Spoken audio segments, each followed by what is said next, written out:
আসসালামু আলাইকুম সুপ্রিয় শিক্ষার্থী বন্ধুরা এবং সম্মানিত অভিভাবকবৃন্দ। কিভাবে আজকে আমরা কলেজে আবেদন করতে হবে 2025 সালে সেটা আমরা ইন ডিটেলস প্রসেসটা দেখব। আমি আজকে এখানে আবেদন থেকে শুরু করে একদম পেমেন্ট পর্যন্ত সব কিছু দেখিয়ে দেবো ইনশাআল্লাহ। প্রথমে তোমরা সার্চ বারে এক্সআই ক্লাস অ্যাডমিশন লিখে সার্চ করবে। দেখো দ্বিতীয় যে লিঙ্কটা আছে সেই লিঙ্কে তুমি চলে যাবে। দেখো এইরকম একটা ইন্টারফেস ওপেন হবে। প্রথম যে লিঙ্কটা আছে সেটা যাওয়ার পরে দেখো এরকম আসবে। এটা কিন্তু সঠিক নয়, নিচের লিঙ্কটাতে তোমাকে ক্লিক করতে হবে। তো এইটাতে আসার পরে তুমি এখানে প্রথমে তোমাকে লগ ইন অপশনে ক্লিক করতে হবে। দেখো লগ ইনে ক্লিক করে দিলাম। এখানে লগ ইনে কিন্তু ইউজার আইডি এবং পাসওয়ার্ড লাগে, তো আমাদের যেহেতু এটা নেই তাই আমরা সাইন আপে ক্লিক করব। এখানে তোমাকে কি করতে হবে, রোল নাম্বার দিতে হবে, রোল দিতে হবে, বোর্ড দিতে হবে, বছর লিখতে হবে, রেজিস্ট্রেশন মোবাইল নাম্বার এবং কনফার্ম মোবাইল নাম্বার। তারপরে দেওয়ার পরে আমরা হচ্ছে সাইন আপটা করতে পারবো বা আমাদের অ্যাকাউন্টটা ক্রিয়েট হয়ে যাবে। ওকে, তো এইখানে কিন্তু আমি আমার সব কিছু বসিয়ে নিয়েছি। রোল সব কিছু বসানোর পরে আমি টিক মার্ক করে দিয়েছি। টিক মার্ক করলে দেখো নীল কালার আসছে এবং আমি সাইন আপে ক্লিক করে দিয়েছি। ক্লিক করার পরে এখানে আমাকে একটা এডু আইডি তারা দিবে, এই এডু আইডিটাই আমার লাগবে এবং এখানে একটা পিন নাম্বার কিন্তু তারা আমাকে এসএমএস এর মাধ্যমে পাঠিয়ে দিয়েছে। তো এখন আমরা আবেদনের সময় যে নাম্বারটি দিয়েছিলাম সেই নাম্বারে আমরা চেক দিব আমাদের পিনটি এসেছে কিনা। ওকে, তো দেখি আমরা প্রথমে এখানে আমাদের এডু আইডিটা বসিয়ে দিলাম। এরপরে আমাদের পিন নাম্বারটাই কিন্তু আমাদের পাসওয়ার্ড। ঠিক আছে, তোমার মোবাইলের মেসেজ অপশনে পিন নাম্বারটা চলে আসবে, তোমরা একটু চেক করবা। ওকে, এটি আমার এক স্টুডেন্টের আবেদন হওয়ার কারণে আমি তার বাবার নাম্বারটি ইউজ করেছি। তার বাবা আমাকে হোয়াটসঅ্যাপে কিন্তু পিন নাম্বারটা পাঠিয়ে দিয়েছে। তো এই পিন নাম্বারটা আমি এখান থেকে কপি করে নিব। কপি আমি পিন নাম্বারটা কপি করতেছি। কপি করার পরে আমি এইখানে পাসওয়ার্ডের ঘরে এখানে বসাই দিব। ওকে, আচ্ছা, তো এরপরে আমরা লগ ইন অপশনে ক্লিক করব। লগ ইন অপশনে ক্লিক করলে আমাদের কিন্তু ড্যাশবোর্ডে লগ ইন হয়ে যাবে। তো দেখছো এটা হচ্ছে সানজিদা আক্তার মিতুর একটি প্রোফাইল। তো এই প্রোফাইলে আমি চলে আসলাম ইউজার আইডি পাসওয়ার্ডের মাধ্যমে। এখন আমাকে এখানে পেমেন্টটা ক্লিয়ার করতে হবে প্রথমে। ঠিক আছে, পেমেন্ট করার জন্য প্রথমে তোমরা বিকাশ অ্যাপে চলে আসবা। আসার পরে এখান থেকে পে বিল যে অপশনটা, এডুকেশন ফি যে অপশনটা আছে, এডুকেশন ফিতে ক্লিক করতে হবে। ক্লিক করার পরে আমরা সার্চ বারে এক্সআই ক্লাস অ্যাডমিশন লিখে সার্চ করব। এটা চলে আসলে এটাতে ক্লিক করে দেব। দেন বোর্ডের নাম তুমি যেই বোর্ডের সেটা সিলেক্ট করবা। আমি ঢাকা সিলেক্ট করলাম এবং পাশের সন 2025। এখানে আমি রোল নাম্বারটা দিয়ে দিব। ওকে, তো এখানে আমি রোল নাম্বার এবং মোবাইল নাম্বারটা দিব। রোল আর মোবাইল নাম্বার দিলেই কিন্তু আমাদের পেমেন্ট অপশনে নিয়ে যাবে।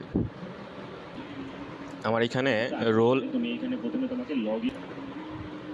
রোল নাম্বার এবং মোবাইল নাম্বার বসানোর পরে আমি নেক্সটে ক্লিক করলাম। এরপর আমার এখানে টাকাটা দেখাবে। তারপরে আমি হচ্ছে পরের ধাপের যাওয়ার জন্য ট্যাপে ক্লিক করবে। এখানে আমার পিন নাম্বারটা বসায় দিব। পিন নাম্বার বসানোর পরে তারপরে আমাদের পেমেন্টটা কনফার্ম হয়ে যাবে। ঠিক আছে,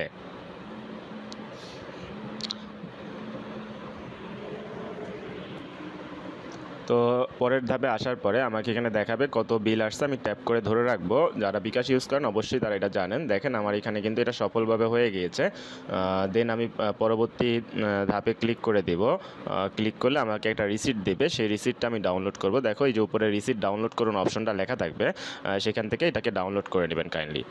ঠিক আছে, তো এই যে একটা লিঙ্ক আসছে, এই লিঙ্কটা আপনি কপি করে রাখতে পারেন বা যে কোনো একটা ব্রাউজার, আমি অন্য একটা ব্রাউজারে খুলুন, এটাতে ক্লিক করলাম বা আমি কপি করে নিচ্ছি, প্লাস অন্য একটা ব্রাউজারে গিয়ে আমি এটাকে ডাউনলোড করে নিব। ঠিক আছে, এই ফাইলটাকে আমি এখান থেকে ট্যাপ করে ধরে রেখে তারপর এটা কিন্তু ডাউনলোড করে নেব। এগুলা আপনারা অবশ্যই পারেন। ডাউনলোড ইমেজ করে রাখলাম, কারণ এইটা আমাকে কিন্তু প্রিন্ট কপি সহ কলেজে অ্যাডমিশনের সময় জমা দিতে হবে। ঠিক আছে, তো বি কেয়ারফুল, এটা যাতে কোনোভাবেই হারিয়ে না যায়। শেষ হয়ে গেলে এবার আমরা আবেদন করব। আবেদন অপশনটাতে ক্লিক করার পরে আবেদন করুন এই অপশনে আমরা চলে আসব। চলে আসার পরে এইখানে আমরা প্রথমে বোর্ড সিলেক্ট করব। বোর্ডের এখানে আমি ঢাকা সিলেক্ট করতেছি। তারপরে জেলা হচ্ছে আমি সিলেক্ট করতেছি নারায়ণগঞ্জে আমি আবেদন করব। এখানে নারায়ণগঞ্জ সদর থানাটা সিলেক্ট করলাম। আমি যে কলেজে আবেদন করব সেটা হচ্ছে নারায়ণগঞ্জ গভর্নমেন্ট গার্লস কলেজ প্রথমে। তো এখানে আমি বিজনেস স্টাডিসে এই যে প্লাস বাটনে ক্লিক করলাম, দেখো ডান পাশে চলে আসছে। এরপরে আমি গভট তোলারাম কলেজ সিলেক্ট করলাম, প্লাস বাটনে ক্লিক করলাম, ডান পাশে কিন্তু চলে আসছে। এরপরে আমি আরেকটা কলেজে আবেদন করব, সেইটা হচ্ছে ঢাকা মহানগরের মধ্যে এবং সেটা কদমতলী থানাতে। তোমার যেই কলেজ সেই কলেজটি কিন্তু তোমাকে ঠিকানা অনুসারে সিলেক্ট করে নিতে হবে। Shyampur govt model school and college select করলাম, এখানে আমি প্লাস বাটনে ক্লিক করব। এছাড়াও তুমি কিন্তু এখানে আসন দেখতে পারতেছো, যেমন 200 আসন আছে, এভাবে তুমি আসন সংখ্যাও দেখে নিতে পারবা। এরপরে আমি চলে যাচ্ছি আরেকটি কলেজে, দেখি কোনটিতে আবেদন করা যায়। এরপরে আমি এইখানে ঢাকা সিলেক্ট করেই কলেজ এর আমি থানাটা ভুলে গেছি, তাই আমি কবি লিখলাম। ঢাকা বিভাগ, ঢাকা বোর্ডের মধ্যেই কবি নজরুল, তাই আমি সঠিকভাবে নাম লিখতে পারলেও চলে আসবে। হ্যাঁ, এখানে কিন্তু আমার স্টুডেন্টের পয়েন্ট অনুসারে এখানে কবি নজরুল কলেজে আমি আবেদন করতে পারতেছি না কমার্সে, তাই আমি এটাকে বাদ দিলাম। তারা বলেছে শুধুমাত্র তারা কমার্সেই আবেদন করবে, যেহেতু তারা কমার্সে ছিল। এইখানে আমি শহীদ সোহরাওয়ার্দী ইউজ করতে চাচ্ছি, বাট আমি গুগল থেকে যেই নামটা পাচ্ছি সেইটাতে সার্চ করে আসছে না, হয়তো বা নামের অ্যাকচুয়াল বানানটা যেটা আছে এখানে এন্ট্রি করা আছে গুগলে সেটা নাই। তো আমি অনেকভাবে ট্রাই করছি, হচ্ছে না। তো দেখি আমি জেলা থানা সিলেক্ট করে, এটা ঢাকা মহানগরে ডেফিনেটলি, এবং থানা আই থিঙ্ক সূত্রাপুর হবে। ওকে, আমি দেখি কি হয়। এই যে সূত্রাপুর, দেখি এখানে আসে কিনা। ইয়েস, দেখছো নামের বানান গুগলে আর এখানে কিন্তু ভিন্ন, দ্যাটস ওয়াই আসতেছে না। আমার এইখানেও কিন্তু স্টুডেন্টের পয়েন্ট অনুসারে হিউম্যানিটিস আসতেছে, তার বিজনেস স্টাডিজটা কিন্তু আসছে না। হ্যাঁ, ওকে। তো আমি এটাতেও আবেদন করতে পারতেছি না দুঃখজনকভাবে। তাই তোমাদের পড়াশোনা করা উচিত, ঠিক আছে? মেট্রিকে হ্যাঁ অবশ্যই ভালো রেজাল্ট করা দরকার ছিল, তোমরা ইন্টার অবশ্যই ভালো করে পড়াশোনা করবে। এরপরে আমি আবারও চলে যাই ঢাকায়।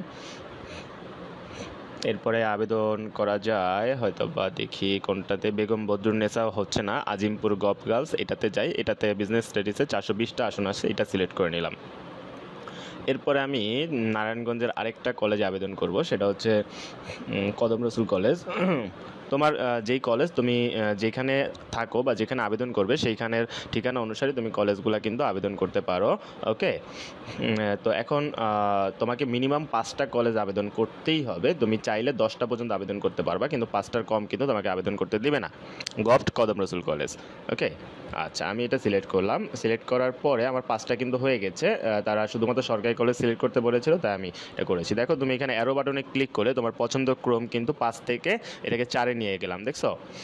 আবার চাইলে তুমি এটাকে 4 থেকে 5-এ নিয়ে যেতে পারবা। তো যেই কলেজে চান্স পেতে ইচ্ছুক সেগুলোকে সিরিয়াল ওয়াইজ 1, 2, 3 উপরের দিকে রাখবা আর কি। হ্যাঁ, এরপরে আবেদন সাবমিট বাটনে আমি ক্লিক করলে কিন্তু আবেদনটা সাবমিট হয়ে যাবে। ওকে, আমি আবেদন সাবমিট বাটনে এখন ক্লিক করে দিলাম।